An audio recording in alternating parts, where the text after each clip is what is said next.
उसके हाथ से खून लगातार टपक रहा था। संजीव ये देखकर बिल्कुल डर गया और ऑटो से निकलकर उस सुनसान रास्ते में भागने लगा। भागते भागते थोड़ी दूर पर उसे एक छोटा सा चाय दुकान दिखा। दौड़ते हुए वो काफी दूर आ चुका था और थक भी गया था। संजीव हांफते हुए दुकान के बेंच पर बैठा।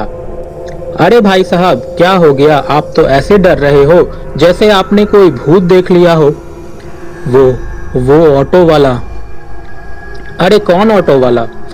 वो ऑटो वाले ने कहा कि यहाँ एक भूत है जिसका हाथ कटा है। मैंने देखा तो उसका हाथ कटा। क्या भाई साहब, आप भी मस्करों के इलाके में किसी के मस्करी के शिकार हो गए हैं? ये भूत वूत जैसा कुछ नहीं होता, अब मन का फितूर है। संजीव उस चाय वाले की बात सुनकर थोड़ा रिलैक्स हुआ और बेंच पर बैठकर थोड़ा सुस्ताने लगा। तभी उस चाय वाले ने कहा, वैसे भाई साहब, उस ऑटो वाले ने जो हाथ आपको दिखाया था, जी क्या वो यही हाथ है? ये देखकर संजीव के होश उड़ गए। संजीव वहां से उठकर भागने लगा। जब पीछे मुड़कर देखा तो चाय वाले के साथ साथ वहां ऑटो वाला भी खड़ा था और दोनों जोर जोर से हंस रहे थे।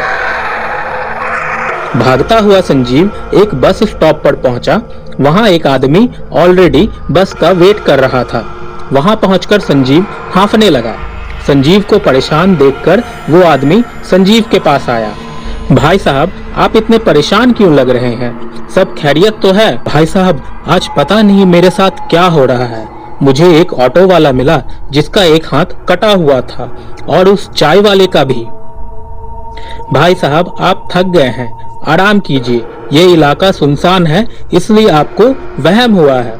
वैसे भाई साहब, कहीं वो हाथ ऐसे तो नहीं थे।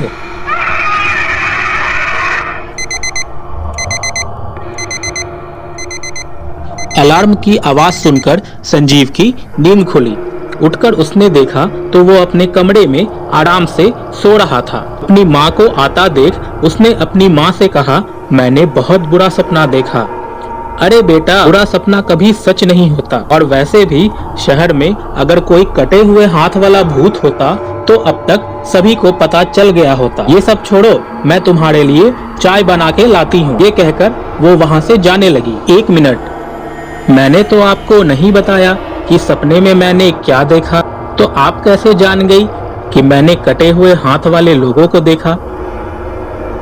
क्योंकि मुझे पता है कि उनके हाथ बिल्कुल ऐसे थे।